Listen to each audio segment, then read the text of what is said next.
Un millionnaire a forcé sa femme de ménage à jouer du piano, lors d'une soirée de luxe pour se moquer d'elle, mais il a failli s'évanouir en reconnaissant la mélodie qu'il avait autrefois apprise à sa fille disparue.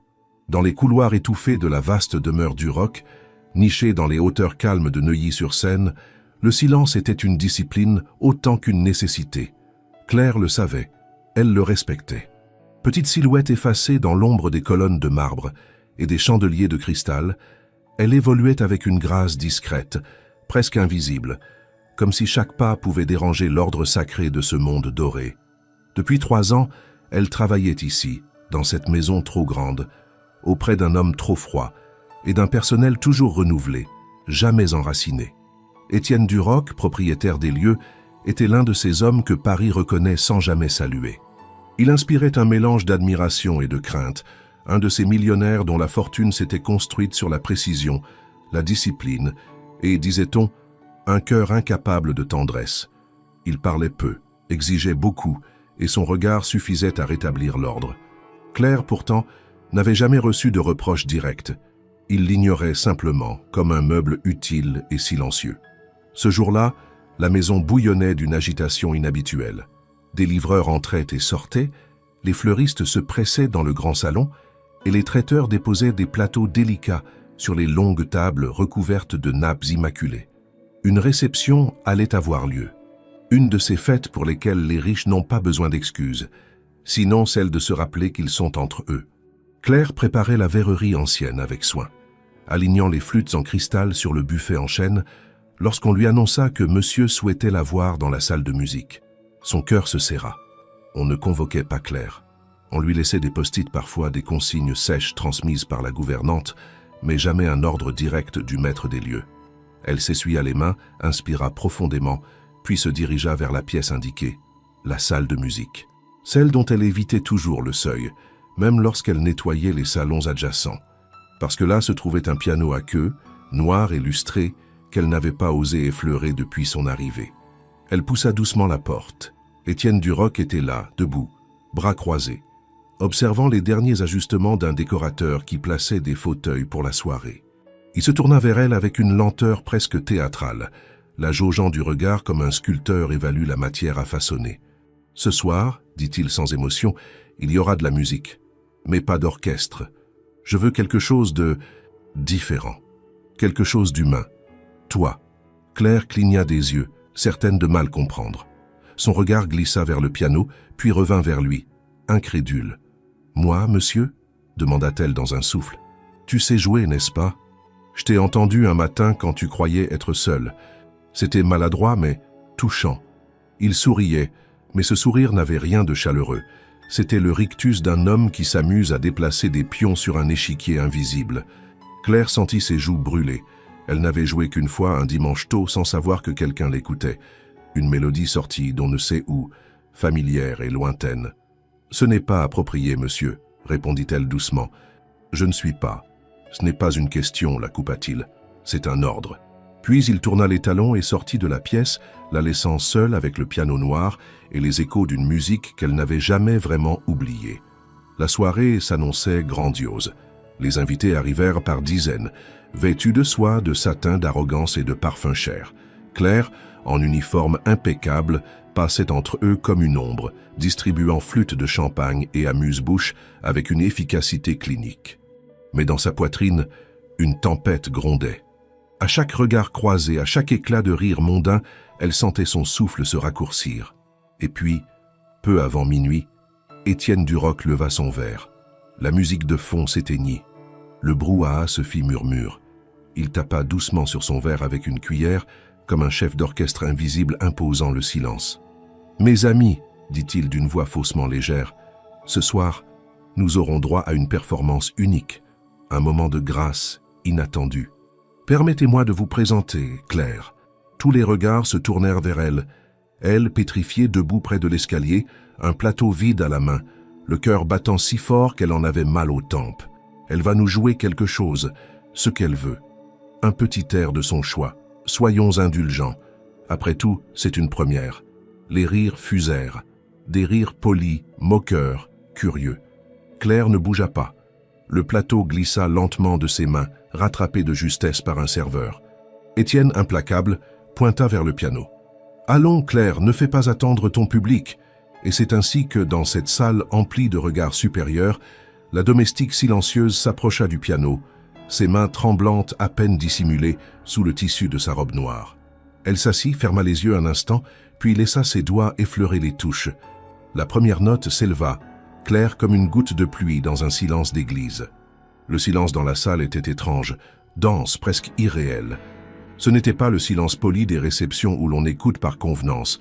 C'était un silence suspendu, comme si chaque convive retenait son souffle, surpris de voir la jeune domestique s'asseoir au piano. Claire, elle, ne voyait plus personne. Ses mains tremblaient encore, mais ses doigts trouvaient les touches avec une familiarité inquiétante. Ce n'était pas la peur qui l'animait, mais une sorte d'ancienne mémoire, enracinée quelque part entre les rêves d'enfance et les souvenirs effacés. Elle jouait doucement, presque timidement. Une mélodie simple, fluide, mélancolique. Elle n'avait pas réfléchi. Ses doigts s'étaient posés et la musique était venue. Autour d'elle, les invités s'échangèrent des regards mi-amusés, mi-étonnés. Quelques-uns chuchotaient, mais personne ne riait ouvertement.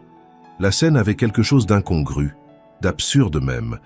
Une employée jouant pour une élite qui ne savait pas si elle devait applaudir ou compatir. Au fond de la salle, Étienne Duroc observait. Il était debout, légèrement en retrait, un verre à la main. Il fixait Claire avec une intensité étrange entre la moquerie et la curiosité. Il s'attendait à un spectacle maladroit, à une preuve supplémentaire que les différences sociales ne pouvaient être effacées par quelques notes. Il voulait distraire ses invités avec un moment cocasse, presque cruel, comme un rappel de leur supériorité. Mais alors que les premières minutes passaient, quelque chose dans son expression changea subtilement. Ce n'était plus de l'amusement. Son sourire se figea imperceptiblement. Son regard, jusqu'alors distant, se fixa sur les mains de Claire, comme si elle racontait une histoire que lui seul pouvait entendre. La musique qu'elle jouait, il la connaissait. Il la connaissait trop bien. Il fit un pas en avant, puis un autre. Sa mâchoire se serra. Il y avait dans cette mélodie quelque chose d'intime, de profondément enfoui, un motif qu'il n'avait pas entendu depuis des années, une composition personnelle, inachevée, qu'il avait enseignée autrefois à une enfant au regard rieur et aux cheveux de miel, une enfant qu'il n'avait jamais oubliée, bien qu'elle eût disparu de sa vie comme un rêve au réveil. Claire continuait de jouer, inconsciente du trouble qu'elle provoquait. Elle n'avait jamais appris cette musique, du moins c'est ce qu'elle croyait, et pourtant elle connaissait chaque mesure, chaque inflexion. Cela ne venait pas de son esprit, mais de plus loin, d'un endroit sans nom dans sa mémoire. Elle ne savait même pas pourquoi elle avait choisi cette mélodie. Elle ne s'en souvenait pas vraiment. Elle avait posé ses doigts et la musique s'était imposée d'elle-même. Les invités, eux aussi, sentèrent le changement. Le ricanement initial avait disparu. Un murmure parcourut la pièce. Quelque chose d'indescriptible planait dans l'air, comme une reconnaissance collective que ce moment avait cessé d'être anecdotique. C'était devenu autre chose, plus grave, plus profond. Une histoire qui se déroulait sous leurs yeux, sans qu'ils en comprennent les tenants ni les aboutissants. Étienne s'approcha encore. Il ne buvait plus. Son regard était fixé sur Claire avec une intensité presque douloureuse. Il murmura quelques mots que personne n'entendit, des mots pour lui seul. Puis il s'arrêta à quelques pas du piano. Ses lèvres remuaient, comme s'il comptait les notes, les répétait, les conjurait. Et soudain, Claire sentit son regard. Elle leva les yeux, interrompit la musique. Le silence redevint oppressant, mais cette fois pour une autre raison. Elle croisa le regard d'Étienne et y vit quelque chose qu'elle ne lui avait jamais vu, de la confusion, de la vulnérabilité. Comme si, en cet instant précis, les rôles s'étaient inversés. Lui, le maître de maison, semblait perdu. Elle, l'invisible domestique, devenait le centre d'un mystère plus grand qu'elle. « Où as-tu appris ça ?» demanda-t-il, la voix rauque, presque tremblante. Claire ouvrit la bouche, mais aucun mot ne sortit. Elle n'en avait aucune idée. Elle voulait dire qu'elle ne savait pas, qu'elle ne comprenait pas, mais quelque chose l'en empêchait. Comme si répondre à cette question risquait de briser un équilibre fragile, de faire surgir une vérité qu'elle n'était pas prête à affronter. Alors, au lieu de répondre, elle se leva doucement, détourna le regard et recula lentement. La pièce semblait figée. Les invités ne savaient plus s'ils devaient applaudir ou fuir. Un homme en smoking éternua, brisant l'enchantement. Puis les murmures reprirent, timides, désordonnés. Étienne, lui, resta immobile. Il regardait le banc du piano comme on regarde une tombe ancienne, soudain ouverte. Le moment était suspendu. Claire, debout à côté du piano, ressentait sur sa peau le poids des regards. Autour d'elle, les murmures se taisaient à nouveau, engloutis par une atmosphère lourde, presque solennelle. Pourtant, la soirée avait commencé dans la légèreté, du champagne, des éclats de voix, des robes longues et des sourires apprêtés. Maintenant, il ne restait qu'un frisson d'incompréhension, de gêne, et quelque chose de plus difficile à nommer. Étienne, toujours figé près du clavier, semblait absent, comme pris dans une faille temporelle que seule cette musique avait rouverte. Il ne bougeait plus, son regard rivé à l'instrument, comme si chaque note résonnait dans sa mémoire plutôt que dans ses oreilles. Claire, elle, sentait en elle une angoisse sourde, un vertige inexplicable. Elle aurait voulu s'excuser, s'effacer, retourner à sa tâche et disparaître parmi les silhouettes des serveurs. Mais quelque chose l'en empêchait. Un sentiment irrationnel, une sorte de fil invisible la liait à cette scène, à cet homme, à cette mélodie. La gouvernante s'approcha timidement de Claire, posant une main légère sur son bras. « Tu peux retourner à la cuisine », murmura-t-elle, presque avec tendresse. Claire hocha la tête, mais ne bougea pas tout de suite. Elle jeta un dernier regard vers Étienne. Il semblait loin, très loin, les yeux perdus dans une mémoire qu'elle ne partageait pas, mais qu'elle devinait douloureuse. Sans un mot de plus, elle quitta la salle, traversant l'espace entre les invités, comme une ombre échappée d'un rêve trop dense. Dans la cuisine, le silence n'existait pas. On y entendait le tintement des couverts, le souffle court des commis, les ordres rapides des chefs, mais Claire n'y était pas. Elle se tenait dans un coin, dos contre le mur, les mains jointes, tentant de reprendre son souffle. La musique qu'elle avait jouée résonnait encore dans sa tête, avec une clarté surnaturelle. Elle ne se souvenait pas de l'avoir apprise. Elle ne se souvenait pas même d'avoir choisi de la jouer. Elle était simplement sortie, complète, indiscutable. Une serveuse l'observa discrètement, puis s'approcha. « C'était magnifique », souffla-t-elle. « On aurait dit une vraie pianiste. » Claire força un sourire, mais ne répondit pas. Elle ne voulait pas être pianiste, elle voulait comprendre. Dans le salon, le vide laissé par Claire était palpable. Étienne s'assit lentement sur le banc du piano, comme mu par un automatisme ancien. Il posa les mains sur les touches, les laissa là un instant, puis tenta de rejouer la même mélodie. Mais ses doigts, d'ordinaire précis, tremblaient. Les notes sortaient dissonantes, incomplètes. Il se releva brusquement, renversant le tabouret, et quitta la salle sans un mot. Les invités, trop bien éduqués pour commenter ouvertement ce qu'ils venèrent de vivre, se contentèrent de reprendre leur conversation avec une retenue inhabituelle. L'ambiance avait changé. L'ivresse frivole s'était muée en quelque chose de plus dense. Le nom de Claire circulait de bouche en bouche, toujours à voix basse. Certains la traitaient de prodige, d'autres de simple chanceuse. Mais tous s'accordaient sur un point. Elle avait changé le cours de la soirée. Dans sa chambre de bonne, tout en haut de la maison, Claire s'assit sur son lit étroit. Les murs étaient minces, les bruits de la réception lui parvenaient comme un murmure lointain. Elle tenait dans ses mains un petit carnet à couverture usée, où elle notait parfois des impressions, des fragments de rêves, des mélodies qu'elle croyait inventées. Elle tourna les pages. Et là, à la 4e feuille, elle vit dessiner maladroitement les premières mesures de la musique jouée ce soir.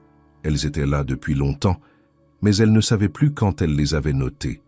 Étienne, de son côté, errait dans son bureau, les mains enfoncées dans les poches. Il sortit un tiroir, en sortit une vieille clé, puis ouvrit un coffret qu'il n'avait pas touché depuis des années. À l'intérieur, une petite photographie, un médaillon et une partition manuscrite, froissée.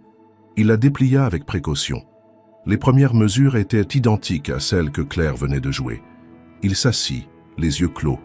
Le passé qu'il avait tenté d'oublier, d'enfouir sous des années de travail et de silence, venait de frapper à la porte de son présent. Et cette porte, il le savait, ne se refermerait plus aussi facilement. Étienne Duroc n'avait pas dormi.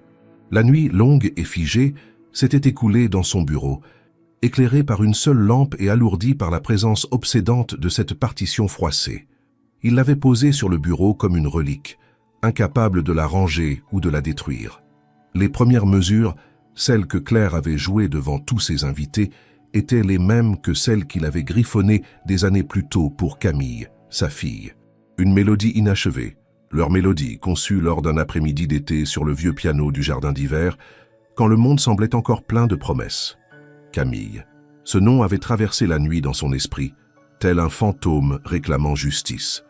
Étienne se leva enfin, encore vêtu de son costume de la veille, défait, froissé. Il n'avait pas bu, mais la fatigue lui donnait l'allure d'un homme ivre. Il descendit lentement les escaliers, traversa les couloirs vides. Le personnel n'était pas encore en service, tout était calme, trop calme. Il pénétra dans la salle de musique, s'approcha du piano. Le banc était toujours retourné. Il le redressa, s'assit. Ses doigts effleurèrent les touches avec prudence, comme si l'instrument était devenu dangereux. Il rejoua les premières notes, celles qu'il avait tant répétées avec Camille. Mais encore une fois, la suite lui échappa. L'émotion le submergea. Sa main trembla, puis se referma en poing. Il frappa doucement le clavier. Une seule note aiguë résonna dans la pièce vide. Un bruit derrière lui. Il se retourna. Claire, debout dans l'embrasure de la porte, le fixait sans un mot. Elle portait son uniforme noir, ses cheveux attachés, les mains croisées devant elle. Elle semblait aussi troublée que lui. « Je suis désolée pour hier soir », dit-elle enfin, la voix hésitante. Étienne la fixa un long moment, incapable de prononcer un mot. Elle ne comprenait pas ce qu'elle avait fait. Et pourtant, il savait que ce n'était pas une coïncidence. Cette musique n'appartenait à personne d'autre que lui et Camille. Elle n'était jamais sortie de cette maison. Elle ne figurait dans aucun recueil, aucune partition publique. « D'où viens-tu » demanda-t-il soudain, la voix grave, rauque. Claire cligna des yeux, surprise. « De Normandie, je crois, » répondit-elle. « J'ai grandi avec ma tante Florence. » Étienne se leva brusquement. « Tu crois » répéta-t-il. « Tu n'en es pas sûr ?» Elle recula d'un pas, confuse. Il s'adoucit immédiatement, passant une main dans ses cheveux. Il semblait lutter contre lui-même, entre l'urgence de comprendre et la peur de la réponse. « Pardon, » dit-il plus doucement. « Tu as dit que tu avais grandi avec ta tante. Et tes parents ?» Claire baissa les yeux. Elle avait déjà raconté cette histoire plusieurs fois, mais chaque fois, elle la sentait incomplète, comme un récit appris sans vraiment y croire. « Je n'ai jamais connu mes parents. Florence m'a toujours dit qu'ils étaient partis ou morts. Elle ne parlait jamais d'eux. J'ai cessé de poser des questions. Je me suis adapté. » Étienne s'approcha. Son regard n'avait plus rien de hautain ni de froid. Il était chargé d'émotions brutes, d'un trouble qu'il ne dissimulait plus. « Et cette musique, tu l'as apprise où ?» Claire ouvrit la bouche, puis la referma. Elle se tourna vers le piano, s'y assit. Ses doigts trouvèrent les touches d'eux-mêmes. Elle rejoua les premières mesures, sans effort, puis elle s'interrompit. « Elle est dans ma tête depuis toujours, » murmura-t-elle. « Je croyais l'avoir inventée. Je ne me souvenais même pas l'avoir écrite. Mais elle me hante depuis des années. » Étienne fit un pas en arrière, chancelant. Il posa une main sur le bord du piano pour ne pas tomber. Son cœur battait trop vite. Ses pensées s'embrouillaient. Ce n'était pas possible.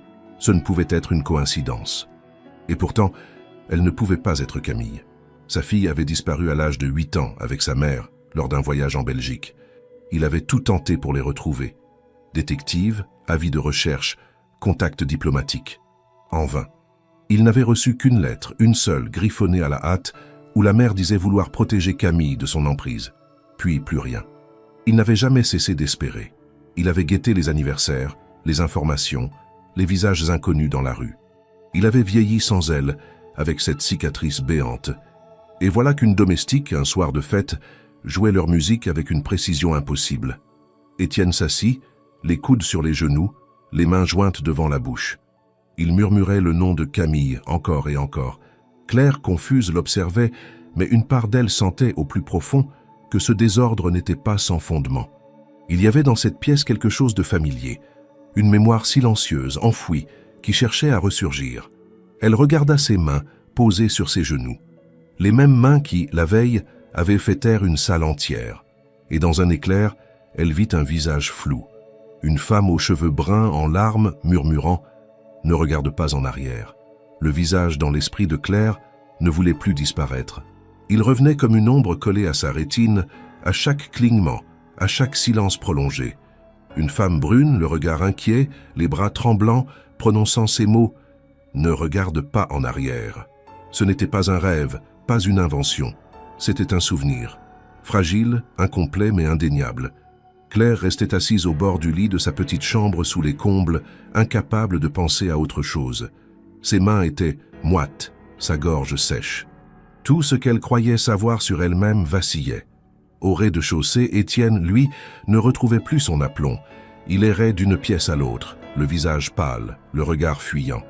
Il avait tenté de reprendre ses dossiers, ses appels, ses habitudes de maître de maison, mais rien ne fonctionnait. Tout lui paraissait absurde, lointain. Une seule chose occupait son esprit, la possibilité que Claire soit Camille. Une hypothèse insensée. Et pourtant, qu'il retourna dans son bureau, rouvrit le coffret.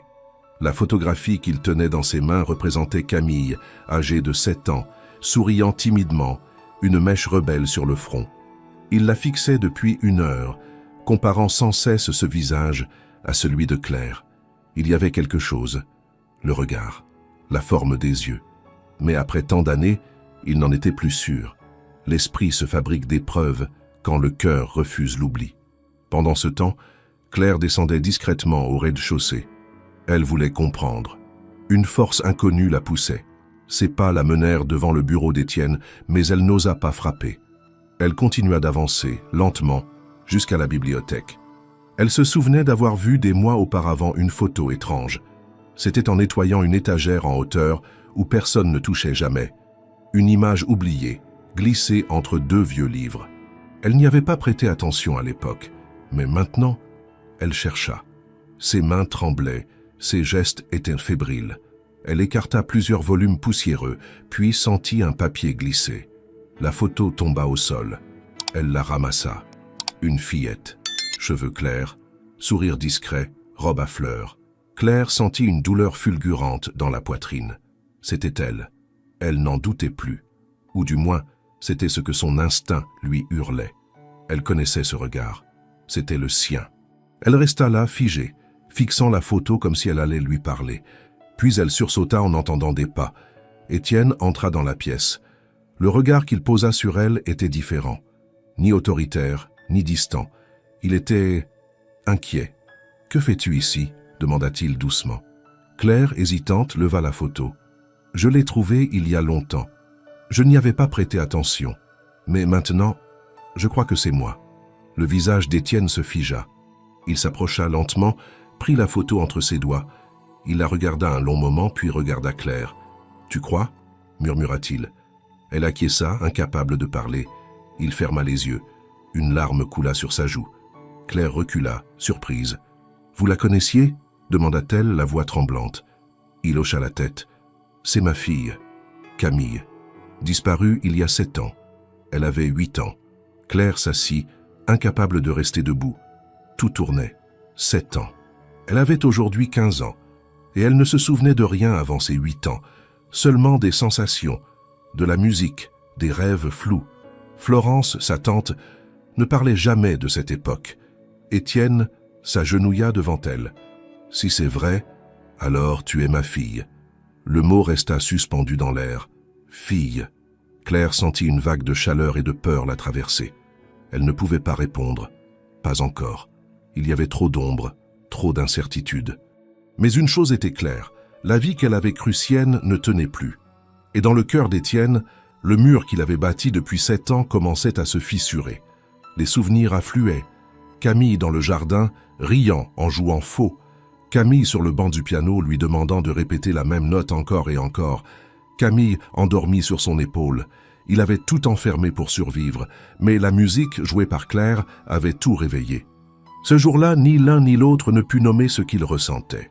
Ce n'était pas encore une reconnaissance, pas encore un lien retrouvé. C'était un vertige partagé, une faille dans le réel, une promesse fragile et une question silencieuse qui grandissait. Que s'était-il passé il y a 7 ans? La journée avançait lentement, chaque minute semblant se dilater sous le poids de l'incertitude. Claire, retournée dans sa petite chambre, gardait la photographie contre sa poitrine comme un talisman. Elle ne pouvait plus la quitter des yeux. L'enfant en robe claire, debout au milieu d'un jardin que son esprit reconnaissait sans pouvoir le nommer, lui ressemblait à un point tel qu'elle ne pouvait plus douter. Les contours de son passé, jusqu'alors flous, prenaient une forme inquiétante. Mais pourquoi Florence ne lui avait-elle jamais rien dit? Pourquoi lui faire croire qu'elle n'avait pas de parents, qu'elle avait été recueillie sans histoire? Claire fouilla dans son sac, en sortit un vieux carnet qu'elle tenait depuis des années. Elle le feuilleta fébrilement. Entre des croquis de visages sans nom, elle trouva une note oubliée, griffonnée à l'encre pâlie. Jardin, piano, voix douce. Rien d'autre. Mais ces mots prenaient aujourd'hui un sens nouveau. Et c'était cette voix douce, cette voix qu'elle croyait avoir inventée, qui revenait à présent dans ses souvenirs. Une voix féminine, inquiète, mais tendre. Au rez-de-chaussée, Étienne restait enfermé dans son bureau, plongé dans un mélange de stupeur et d'attente. Il ne pouvait plus travailler, ni penser clairement. La possibilité que Claire soit Camille n'était plus une simple hypothèse. Il le sentait. Il le savait, même si son esprit, discipliné et rigoureux, lui hurlait d'attendre des preuves. Mais le cœur, lui, reconnaissait chaque inflexion de sa voix, chaque mouvement de ses mains. Il se leva brusquement. Il devait comprendre. Il ouvrit à nouveau l'un des tiroirs de son bureau, celui qu'il n'avait jamais osé vider depuis la disparition de Camille. À l'intérieur, des carnets, des dessins d'enfants, des lettres inachevées. Et au fond, une enveloppe jaunie, sans timbre, sans adresse. Il la connaissait bien. Il l'avait lue des centaines de fois. C'était la seule chose que la mère de Camille avait laissée derrière elle. Il l'ouvrit avec précaution. Les mots griffonnés à la hâte lui revinrent comme une gifle. « Étienne, je pars. Pour elle. Je ne peux pas te laisser l'enfermer dans ta rigidité. Elle a besoin de douceur, de musique, de vie. Ne cherche pas à nous retrouver. C'est trop tard. Pardonne-moi. » Il referma les yeux. Il n'avait jamais compris cette fuite. Il avait toujours cru que c'était un caprice, un acte d'orgueil. Aujourd'hui, il commençait à entrevoir une autre vérité. Et s'il n'avait jamais été capable de voir ce dont Camille avait besoin? S'il l'avait perdu parce qu'il refusait d'écouter? Plus tard dans la journée, Claire redescendit discrètement. Quelque chose la poussait vers le bureau d'Étienne. Pas la curiosité, plutôt une urgence intérieure, comme si des réponses attendaient là, à portée de main. Elle s'approcha de la porte entr'ouverte. Étienne, penché sur le vieux coffret, leva les yeux. « Entre », dit-il d'une voix calme. Elle entra, les mains jointes devant elle, la photo dans la poche de son tablier. Il lui montra l'enveloppe ouverte sur le bureau. « C'est la dernière chose que j'ai reçue de ta mère, dit-il. » Claire s'assit face à lui, lentement, comme on s'installe devant une vérité qu'on redoute. Elle ne pleurait pas, pas encore. Elle écoutait. Je ne comprenais pas pourquoi elle m'avait quitté, pourquoi elle avait emmené Camille. Je pensais qu'elle voulait se venger de moi, que c'était une décision égoïste. Mais en te regardant, je commence à croire qu'elle essayait vraiment de te protéger. Claire baissa les yeux. Elle sentait une douleur sourde monter en elle, un mélange d'abandon, de confusion, d'injustice, mais aussi de compréhension. Florence m'a toujours dit que j'étais arrivé un jour avec une valise et un mot. Je n'ai jamais vu ce mot. Je pensais que j'étais une orpheline. J'ai grandi comme ça. J'ai appris à ne pas poser de questions. Étienne la regarda longuement. Puis il se leva, alla jusqu'à une étagère. Il en sortit un vieux dossier, relié par une ficelle. Il le posa sur la table. Dessus, un nom. Camille Duroc. Ce sont les papiers que j'avais conservés. Certificats, dessins, bulletins. Regarde. Claire ouvrit le dossier avec des gestes lents. Elle tomba sur une page jaunie, une copie de certificat de naissance. Date, 19 mars. L'année correspondait. Le prénom, Camille. Le nom, Duroc. Elle sentit sa gorge se nouer. Ses doigts glissèrent sur les lignes avec une émotion contenue. « Je suis née ce jour-là, dit-elle. » Étienne hocha la tête. « Moi, je n'ai jamais cessé de chercher, mais je n'ai jamais trouvé Florence. » Elle avait tout effacé. Le silence s'installa. Dense, mais plus hostile. Un silence de transition, de bascule. « Il faut parler à Florence, dit Claire enfin.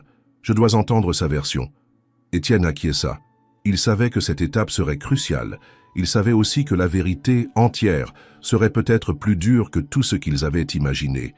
Mais à cet instant précis, il n'était plus l'homme d'affaires froid et implacable. Il était simplement un père qui, peut-être, avait retrouvé sa fille. Claire ne dormit presque pas cette nuit-là. L'air dans sa chambre lui paraissait trop épais, chaque respiration un effort, chaque battement de cœur une menace. La photographie, les documents, la lettre, tout tournait en boucle dans sa tête. Rien n'avait été confirmé par des mots absolus, et pourtant, tout criait une vérité silencieuse. Sa vie avait été construite sur un mensonge, et ce mensonge avait un nom, Florence. Aux premières lueurs de l'aube, elle descendit de sa chambre sans faire de bruit. Elle avait noté l'adresse de Florence, celle où elle se rendait chaque dimanche depuis des années, comme une routine sacrée. Mais ce matin, elle n'y allait pas pour le thé et les confitures. Elle allait pour entendre ce que Florence avait refusé de dire pendant toute une vie. Elle prit le métro assise, immobile, les mains crispées sur son sac. Chaque station résonnait comme une sentence. À l'arrivée, elle sentit son estomac se nouer. La rue n'avait pas changé. La façade grise, le balcon fleuri, le paillasson vieilli. Elle monta les marches, respira profondément puis frappa. Florence ouvrit. Son visage, fatigué mais doux, s'illumina brièvement. « Claire, tu n'avais pas dit que tu venais ce matin. » Claire ne répondit pas tout de suite. Elle entra, regarda autour d'elle, sentit l'odeur familière des meubles cirés, des rideaux empesés. Puis, dans un souffle tendu, elle dit « Il faut qu'on parle, de moi, de mon passé. » Florence la fixa, figée. Le masque glissa lentement de son visage. Elle recula d'un pas, ferma la porte derrière elle. « Je t'écoute, dit-elle. » Claire sortit la photographie de sa poche, la tendit. Florence pâlit. « Tu l'as trouvée où ?» demanda-t-elle, presque en chuchotant. « Dans le bureau d'Étienne Duroc, dit-elle. Il dit que je suis sa fille, Camille. » Florence resta un long moment sans répondre. Ses yeux brillaient d'un mélange de peur et de lassitude. « Je t'ai juré que je te protégerais, » murmura-t-elle. « De quoi? De qui ?» s'emporta Claire. « Tu m'as fait croire que mes parents étaient morts, que j'étais seule. Pourquoi ?» Florence s'assit lentement, les mains posées à plat sur ses genoux. Elle semblait chercher ses mots, les fouillant dans une mémoire fatiguée. « Ta mère, Élodie, est venue ici un soir. Elle était en fuite, elle pleurait, elle tremblait. Elle m'a dit qu'elle ne pouvait plus vivre avec Étienne, qu'il devenait dur, instable. Elle voulait disparaître. Elle m'a confié, Camille, toi, en me suppliant de ne jamais révéler ton identité. » Claire sentit le sol vaciller sous ses pieds. « Mais pourquoi? Pourquoi ne pas m'avoir dit la vérité, au moins quand j'ai grandi? Parce que ta mère est morte peu de temps après. Un accident. Et j'avais peur qu'en te disant qui tu étais, tu veuilles retourner dans ce monde. Je t'ai élevée comme ma propre nièce. Je pensais te protéger.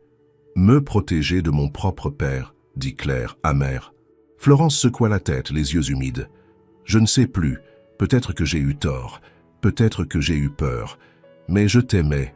Je t'aime encore. Claire ne répondit pas. Elle se leva, marcha jusqu'à la fenêtre. Dehors, la rue était calme, ordinaire. Mais en elle, tout bouillonnait. Elle venait d'entendre ce qu'elle redoutait. Sa vie entière avait été un exil imposé, une fuite, un mensonge répété par amour peut-être, mais un mensonge quand même. « Je dois retourner là-bas, dit-elle sans se retourner. Tu veux vivre avec lui?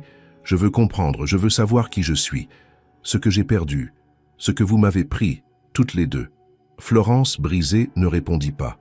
Claire sortit sans un mot de plus. De retour à la maison Duroc, Étienne l'attendait. Il s'était levé tôt, incapable de rester inactif. Lorsqu'il la vit franchir le seuil, son cœur se serra. Elle n'avait plus le même regard. Quelque chose en elle s'était éveillé. « Tu as vu Florence ?» demanda-t-il simplement. Claire hocha la tête. Elle s'assit face à lui, les yeux dans les siens. « Elle m'a tout dit, ou presque. Ma mère s'appelait Élodie. Elle est morte. Et toi, tu es mon père. » Le mot resta suspendu. Étienne retint son souffle. Claire reprit. « Mais je ne suis pas prête à te dire papa. Je ne te connais pas encore. Et je veux d'abord savoir ce que toi, tu as fait pendant ces 7 années. Pourquoi tu ne m'as jamais retrouvé? Pourquoi elle est partie ?» Étienne acquiesça lentement. « Tu as le droit de poser toutes les questions, et je te dois toutes les réponses. » Les jours qui suivirent furent silencieux dans la maison Duroc. Une tension délicate flottait dans l'air, pas une tension hostile, mais plutôt une attente, une retenue fragile entre deux êtres qui tentaient de se reconnaître. Claire avait choisi de rester, non pas comme employée, mais comme invitée, en terrain neutre, le temps d'apprivoiser ce nouveau monde. Étienne, de son côté, n'imposait rien. Il se montrait attentif, parfois maladroit, toujours mesuré, comme s'il avait peur de la briser une seconde fois. Un matin, alors que le ciel parisien s'éclairait d'une lumière pâle, Claire descendit à la bibliothèque. Elle avait besoin de réponses concrètes, d'ancrer les mots entendus chez Florence dans des preuves tangibles. Elle se souvenait de ce placard, au fond du couloir du rez-de-chaussée, fermé à clé, que personne ne touchait jamais. La gouvernante l'avait mentionné un jour en passant, disant qu'il contenait des souvenirs familiaux, inutiles désormais. Claire s'y rendit, déterminée. La serrure était ancienne, mais la clé, elle s'en souvenait, était accrochée dans le bureau d'Étienne, sur un panneau où pendaient d'autres clés sans usage apparent. Elle la prit discrètement, les doigts légèrement tremblants, et retourna au placard. Un déclic. La porte s'ouvrit avec une lenteur grinçante. Une odeur de papier, de temps figé s'en échappa. À l'intérieur des boîtes en carton, des classeurs poussiéreux, des albums. Claire fouilla avec précaution jusqu'à ce qu'un classeur rouge attire son regard. Il était scellé par une bande adhésive jaunie, sur laquelle était inscrit d'une écriture nerveuse « Confidentiel, famille Duroc, à ne pas ouvrir sans autorisation ». Elle hésita, puis déchira la bande. À l'intérieur, des documents officiels. Des rapports d'enquête, des lettres de police, des rapports de détectives privés. Étienne avait cherché. Pendant des années, il avait payé des professionnels, interrogé des témoins, tenté d'activer tous les réseaux imaginables. Elle tourna les pages, enchaînant les lignes. Il y avait des hypothèses. La mère et l'enfant avaient été vus en Belgique, puis en Allemagne. Des traces, des incertitudes. Une ligne attira son attention. La piste s'arrête à Rouen, en Normandie. Une femme correspondant à la description aurait été hébergée chez une parente, puis disparue dans un accident de voiture en 2019. L'enfant, introuvable. Claire sentit son cœur battre plus vite. Elle avait été à Rouen. Elle s'en souvenait vaguement. Une maison grise, des odeurs de bois humide. Était-ce là que sa mère était morte? Était-ce ce moment qu'elle avait effacé? Elle tourna d'autres pages. Une copie de certificat de décès. Élodie Morel, décès confirmé en mars 2019. Cause, accident de la route. Aucune mention d'un enfant dans la voiture. Claire ferma les yeux. C'était donc vrai. Sa mère était morte alors qu'elle n'avait que 8 ans, et elle avait été confiée à Florence, qui avait décidé de l'éloigner de tout. Elle continua de lire. Un rapport de psychologue adressé à Étienne, datant de 2020, suggérait qu'il devait accepter l'idée que Camille ne serait jamais retrouvée. Une phrase la glaça. « Votre obsession à vouloir réparer ce passé pourrait vous empêcher de reconstruire quoi que ce soit. » Claire referma doucement le dossier. Elle comprenait mieux, à présent. Étienne n'avait pas cessé de la chercher, mais il s'était heurté à un mur invisible, à une volonté silencieuse d'effacement orchestrée par Florence. Et quand il avait compris qu'il n'y aurait plus d'indices, il avait enfermé le dossier. Il avait tenté d'oublier. Elle retourna dans le bureau. Étienne était là, assis, en train de feuilleter un journal. Lorsqu'il la vit, son regard se troubla. Elle tenait le dossier contre elle. « Je suis désolée, dit-elle. J'ai ouvert le placard. J'ai tout lu. » Il se leva lentement, ne montrant ni colère ni surprise. « Tu avais le droit. Tu dois tout savoir. Je n'ai plus rien à cacher. Tu as fait tout ça pour me retrouver, murmura-t-elle. Et tu n'as jamais su que j'étais juste, à quelques rues d'ici. J'ai cru que tu étais morte, répondit-il. Quand j'ai su pour l'accident, il n'y avait aucune trace de toi. Et Florence était introuvable. Elle avait changé d'identité, quitté son emploi, disparu. J'ai cherché partout. Claire sentit une boule monter dans sa gorge. Tu ne m'as pas oublié. Comment oublier la moitié de soi-même? Ils restèrent silencieux un moment, puis Étienne montra une chaise. Assieds-toi. Je veux te montrer quelque chose. Il ouvrit un tiroir, en sortit un petit carnet bleu nuit, usé, relié par une ficelle. Il le posa devant elle. Elle l'ouvrit. Des dessins d'enfants signés Camille. Des soleils, des visages, une série de notes de musique griffonnées maladroitement. « Tu as toujours voulu jouer du piano, dit-il, dès l'âge de 3 ans. Et cette mélodie, celle que tu as jouée, c'est toi qui l'as composée. J'avais noté les premières mesures avec toi. » Claire sentit les larmes monter. Elle toucha la page comme si elle espérait sentir l'enfant qu'elle avait été. Tout lui revenait par bribes. Les après-midi dans le jardin, les doigts sur le clavier, les rires étouffés. « Je veux savoir tout ce que j'ai oublié, dit-elle. Alors on va tout reconstruire. Pas d'un coup, mais morceau par morceau. Le jour suivant, Claire se rendit une nouvelle fois chez Florence. Mais cette fois, elle n'était pas venue avec des questions hésitantes ou des hypothèses incertaines. Elle savait. Le dossier, les photos, les lettres, tout confirmait ce qu'elle sentait désormais dans ses veines. Elle était Camille Duroc, fille d'un homme puissant, autrefois intransigeant, et d'une femme disparue trop tôt, portée par la peur et par l'amour. Et Florence, sa prétendue tante, n'était plus seulement la figure rassurante de son enfance. Elle était la gardienne du mensonge. La porte s'ouvrit lentement. Florence, sans surprise, semblait attendre cette visite. Elle n'avait pas dormi non plus. Ses traits étaient tirés, ses yeux rougis. « Entre » dit-elle simplement. Claire entra mais resta debout. « Je sais tout maintenant. Tu m'as caché qui j'étais. Tu as fait disparaître mon identité. Pourquoi? Pour me protéger ou pour toi ?» Florence s'assit, le regard fixé au sol. « Les deux » murmura-t-elle. « Tu m'as enlevé à mon père. »« Non, Claire. Tu m'as été confiée. Ta mère me l'a demandé. » Elle avait peur. Elle ne voulait pas que tu vives dans ce monde froid, où tout est contrôle, apparence, stratégie. Elle voulait que tu sois libre, spontané, entouré d'amour. Alors, pourquoi ne pas m'avoir dit la vérité en grandissant? Pourquoi avoir tout effacé? Pourquoi mentir? Florence leva les yeux. Des yeux vieillis par les années, mais encore empreints d'une détermination farouche. Parce que j'ai vu ce que ça faisait à ta mère. Elle était brillante, forte, mais elle se fanait à ses côtés. Il ne la battait pas, non. Il ne criait jamais. Il l'étouffait de silence, de froideur, de règles. Elle a fui parce qu'elle avait peur que tu grandisses comme lui. Et quand elle est morte, j'ai eu peur qu'en découvrant qui tu étais, tu veuilles revenir et qu'il te reprenne, qu'il t'écrase à son tour. Claire recula d'un pas. Ce n'était pas à toi de décider. Tu as choisi à ma place. Tu m'as effacé. Tu m'as fait croire que je n'avais pas d'histoire. Florence se leva. Tu avais une histoire. Je t'en ai donné une. Je t'ai aimé, chaque jour, comme ma propre fille. Claire ferma les yeux. Une part d'elle voulait hurler, une autre voulait pleurer. Mais elle resta droite. Tu m'as aimé, et pourtant tu as préféré le mensonge. Tu ne m'as jamais fait confiance au point de me dire la vérité. Un silence lourd s'installa. Florence s'approcha lentement, tendit une boîte à Claire. Une petite boîte en bois, ancienne, avec une serrure sans clé. Ta mère m'avait confié ça. Elle voulait que je te la donne. Un jour, j'ai attendu trop longtemps. Claire prit la boîte, la serra contre elle. Elle n'avait pas besoin de l'ouvrir maintenant. Pas tout de suite. Je ne sais pas encore si je peux te pardonner, dit-elle. Je ne te demande pas de me pardonner, répondit Florence. Je veux seulement que tu vives, que tu décides, enfin, pour toi. Claire partit sans se retourner. De retour à la maison Duroc, Étienne l'attendait dans le salon. Il se leva en la voyant, mais n'osa pas s'approcher. « Tu l'as revue » demanda-t-il. « Oui, elle m'a tout confirmé. » Il hocha lentement la tête. « Et toi, que veux-tu faire maintenant ?» Claire posa la boîte sur la table. Elle s'assit. Son regard était calme mais décidé. « Je veux apprendre.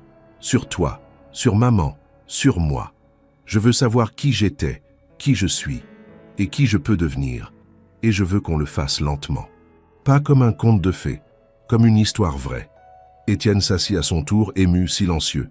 Puis il sortit de sa poche un vieux médaillon. Il l'ouvrit. À l'intérieur, une photo minuscule.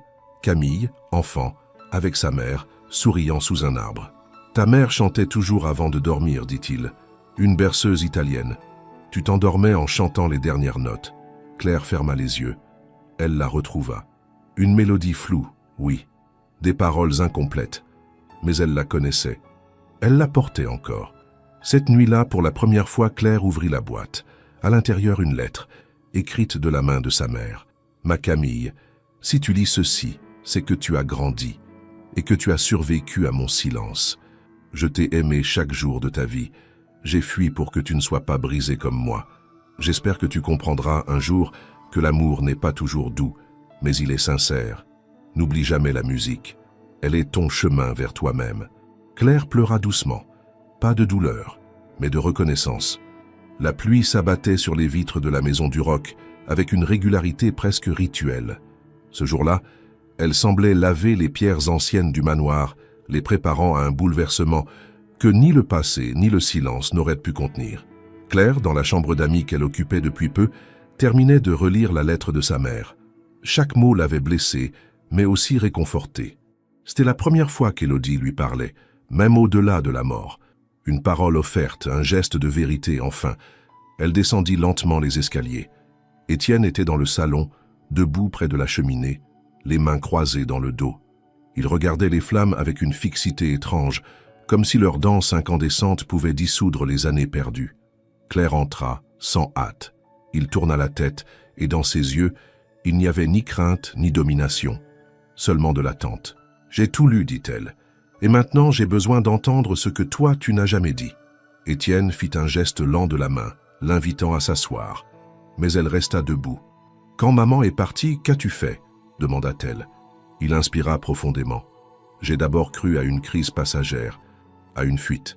Puis, en lisant sa lettre, j'ai compris qu'elle ne reviendrait pas. Je n'ai jamais imaginé qu'elle me cacherait Camille. Je croyais qu'elle m'aimait encore, malgré tout. »« Tu l'aimais ?» La question était directe. Étienne ne recula pas. « Oui, mais je ne savais pas comment le lui montrer. Je voulais tout contrôler.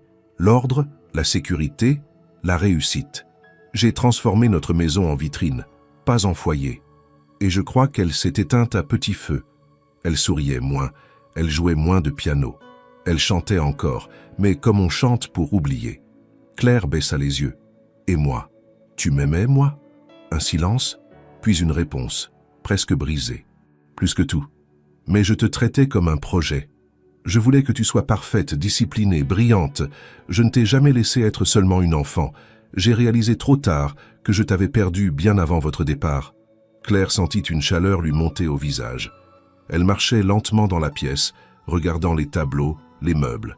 Chaque détail lui paraissait désormais empreint d'un sens nouveau. Ce n'était plus seulement une maison de maître. C'était le théâtre d'une chute, d'un amour raté, d'un silence immense. Et quand elle est morte, tu as su? Oui, mais il était trop tard. L'accident, la disparition, j'ai tout tenté. Mais Florence avait effacé toute trace de toi. J'ai cru que tu étais morte avec elle. J'ai vécu avec ce poids pendant 7 ans, jusqu'à ce soir, où tu as joué cette musique. Claire s'arrêta face à lui. Je ne te hais pas, mais je n'ai pas confiance en toi. Pas encore. Je veux comprendre, mais je ne veux pas qu'on efface ce que j'ai vécu avec Florence non plus. Je ne te demande rien, répondit Étienne. Seulement la chance d'être là, de réparer autant que possible. Un long silence suivit, puis Claire s'approcha du piano, encore là, immobile. Elle posa les doigts sur les touches, sans jouer. « Tu te souviens du jour où on l'a composé ?» demanda-t-elle. Étienne s'approcha, lentement. Il s'assit à côté d'elle. C'était un mardi. Il pleuvait. Comme aujourd'hui, tu refusais de faire ta dictée.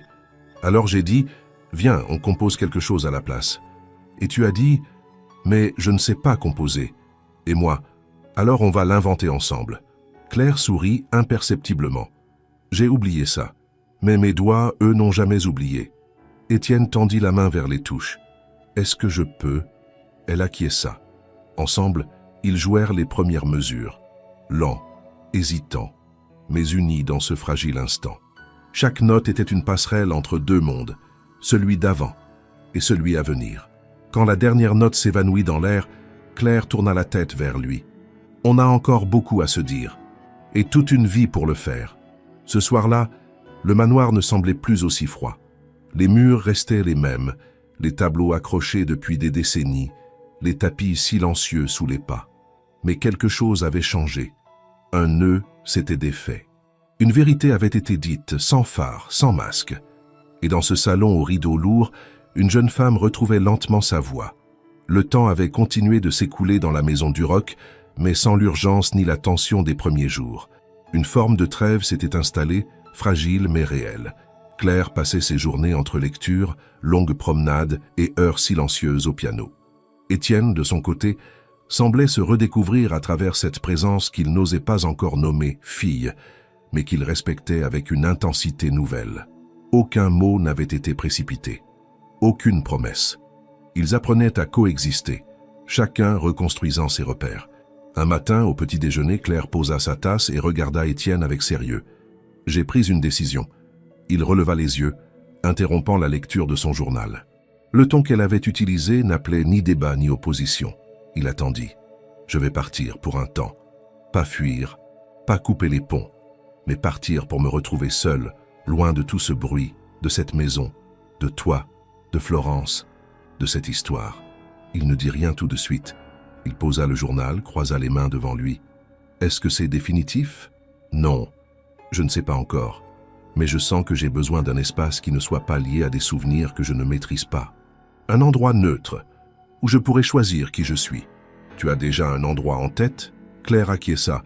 Une pension à Lyon. Ils ont un programme d'art, un piano. C'est modeste, mais calme. J'ai déjà écrit. Ils acceptent de me prendre. Pas comme élève, pas encore, mais comme assistante dans leur bibliothèque, en échange d'un hébergement. Étienne hocha lentement la tête. Il n'était pas surpris. Au fond, il savait que cela viendrait. Elle était comme sa mère, farouche, indépendante. Mais il sentait aussi que cette décision n'était pas une rupture. C'était une étape. « Et tu veux que je t'aide ?» demanda-t-il. Claire sourit, doucement. « Je veux que tu ne m'empêches pas. » Il se leva, marcha lentement vers la fenêtre. Il resta un instant silencieux, puis se retourna. « Tu sais, pendant longtemps, j'ai tout contrôlé. Tout. Mon entreprise, mes relations, jusqu'à l'intonation de ma voix dans les dîners mondains. Et puis tu es revenu. Et j'ai compris que je ne pouvais plus rien forcer. » Il s'approcha d'elle. « Tu peux partir, Claire, mais promets-moi une chose. » Elle leva les yeux. « Laquelle ? » ?»« Que tu me donneras de tes nouvelles, même si ce n'est qu'une ligne, même si c'est pour dire que tu vas bien. Je te le promets. » Ils restèrent ainsi un moment, pas dans l'émotion excessive, mais dans une paix fragile. Étienne, pour la première fois depuis des années, n'avait pas peur de laisser partir quelqu'un, parce qu'il savait que ce départ n'était pas une fuite, c'était un choix. Le jour du départ, la maison était silencieuse. Claire avait préparé une valise légère. Elle avait glissé dans sa poche la lettre de sa mère, le carnet de musique et une photo d'elle, enfant, au jardin. Florence, prévenue, n'était pas venue. Claire lui avait écrit quelques lignes, sans rancune, mais sans invitation. C'était encore trop tôt. Étienne l'accompagna jusqu'à la gare. Le trajet se fit presque sans mots. Mais une fois sur le quai, alors que le train approchait, il se tourna vers elle. « Je ne t'ai jamais dit à quel point tu m'impressionnes. » Claire sourit, touchée. « Je n'ai jamais voulu t'impressionner. Je veux juste être moi. Et tu l'es déjà, bien plus que je ne l'ai jamais été. » Ils s'étreignirent brièvement, pas une étreinte de retrouvailles, mais d'engagement silencieux. Puis, elle monta dans le train. Étienne la regarda s'éloigner, sans larmes, sans drame, seulement avec une fierté qu'il n'avait jamais ressentie, même au sommet de ses réussites. Dans le compartiment, Claire s'assit près de la fenêtre. Le paysage défila lentement. Elle sortit un carnet, y écrivit quelques lignes. Partir, c'est parfois le seul moyen de revenir libre. Et dans son esprit, une mélodie commençait à naître. Nouvelle, inconnue, sienne. Les mois passèrent dans une lenteur bienfaisante. À Lyon, Claire trouva une forme d'équilibre qu'elle n'avait jamais connue. La pension, modeste mais chaleureuse, l'accueillit sans poser de questions. Elle travaillait à la bibliothèque de l'établissement, classant des ouvrages anciens, réorganisant les rayons, conseillant parfois des élèves plus jeunes. Elle passait ses soirées à lire, à marcher le long du Rhône ou à jouer sur le vieux piano du hall quand tout le monde dormait.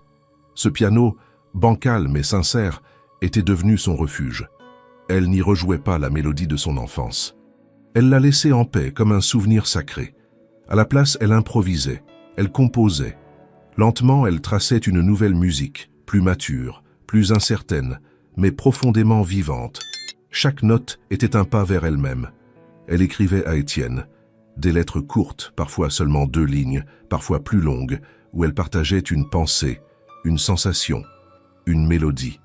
Il répondait toujours, sobrement, mais avec une attention manifeste. Il ne cherchait pas à l'attirer à lui. Il respectait la distance qu'elle avait instaurée, et cette retenue le rapprochait plus d'elle qu'aucune insistance ne l'aurait fait. Un jour, elle reçut une invitation, une lettre écrite à la main sur un papier au filigrane discret. « Claire, je vais organiser un petit récital au bénéfice d'un orphelinat. Il y aura peu de gens, mais beaucoup de silence. Ce serait un honneur si tu acceptais de jouer. Rien n'est imposé, rien n'est attendu.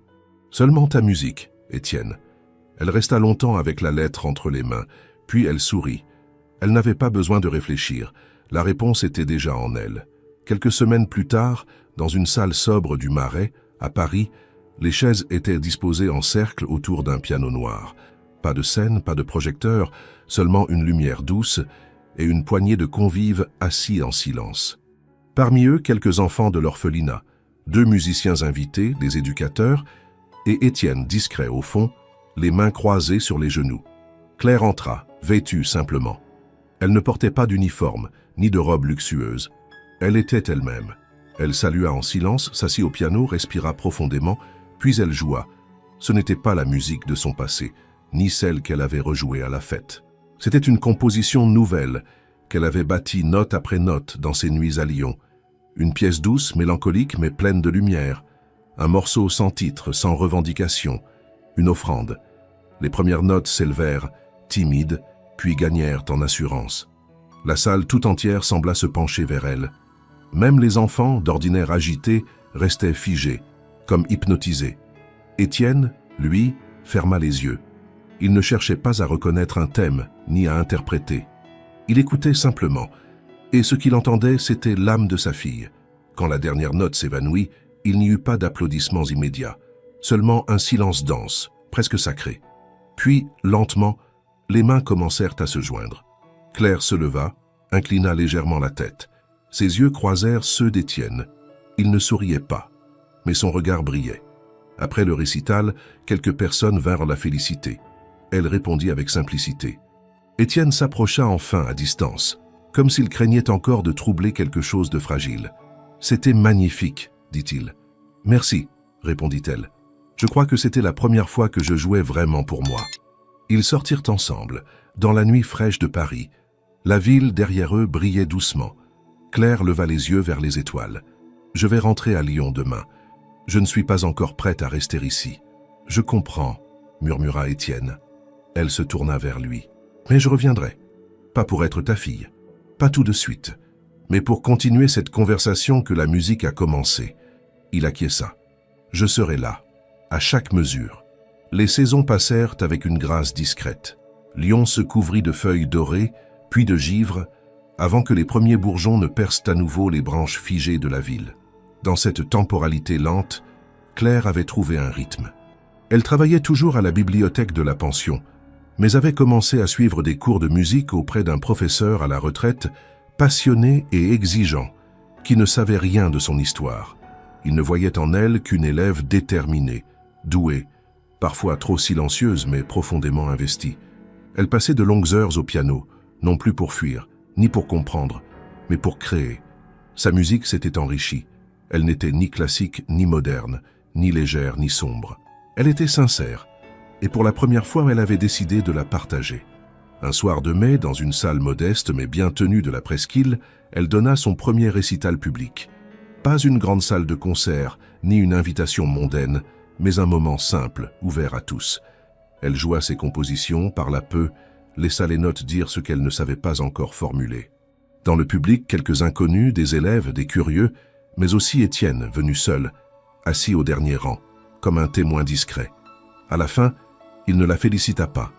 Il attendit qu'elle vienne à lui. Et elle le fit. Elle s'approcha, le regard calme. « Tu étais là. » Comme promis. Ils sortirent ensemble. La nuit était tiède. Les rues de Lyon résonnaient des conversations des terrasses encore ouvertes. Claire marcha lentement, les mains dans les poches. « Je ne sais pas encore où cette musique va me mener, dit-elle, mais je veux l'étudier sérieusement. Peut-être même tenter un conservatoire. »« Je t'aiderai, » répondit Étienne sans hésiter. Elle s'arrêta. « Je veux faire ça seule, mais je veux que tu sois là, comme quelqu'un qui croit en moi, pas qui paie pour moi. » Étienne sourit, un sourire doux, presque mélancolique. « Alors je te croirai, en silence, à ta façon. » Ils reprirent à leur marche. Leurs pas s'accordèrent naturellement, sans que l'un ne doive attendre l'autre. Ils ne se parlaient pas de leur lien, de l'étiquette père ou de fille. Ce n'était pas nécessaire. Ils étaient devenus 2 êtres capables de se reconnaître, malgré les années de distance, malgré les douleurs tues. De retour chez elle, Claire s'assit au piano et commença à écrire. Une nouvelle partition. Elle y traça les premières mesures d'un morceau encore informe, mais vibrant. Elle hésita sur le titre, puis écrivit « Résonance ». Un mot simple, mais juste, car cette musique était née de l'écho d'un passé réconcilié, d'un silence habité, d'un amour enfin possible. Étienne, de son côté, avait lentement transformé sa maison. Il avait vendu plusieurs propriétés, quitté certaines de ses fonctions. Il vivait désormais avec une sobriété choisie, entre voyages discrets et lectures. Il recevait parfois des lettres de Claire, parfois des partitions, parfois seulement un mot. Et cela lui suffisait. Florence, elle, vivait toujours dans son petit appartement. Claire lui avait écrit, une lettre sobre mais sincère. Elle s'était revue, sans effusion, mais avec respect. Le pardon n'était pas complet, mais la blessure ne saignait plus. Elles pouvaient coexister, chacune à sa place avec ce qu'elles avaient tenté de sauver. Un an plus tard, lors d'un concours de jeunes compositeurs à Paris, le nom de Claire fut cité parmi les lauréats. Elle monta sur scène, droite, sobre, déterminée. Elle joua Résonance devant un public plus vaste, sous des projecteurs plus froids. Mais son regard croisa celui d'Étienne, assis au premier rang. Et soudain, tout devint chaleur. Ce jour-là, elle comprit que l'histoire n'était pas finie, mais qu'elle n'était plus une histoire de perte. Elle était une histoire de reconstruction, de choix, de musique. Claire Duroc, désormais, était son propre nom. Pas une héritière, pas une rescapée, une artiste, une femme. Et dans chaque note qu'elle écrivait, il y avait le reflet fidèle de tout ce qu'elle avait traversé pour devenir enfin elle-même.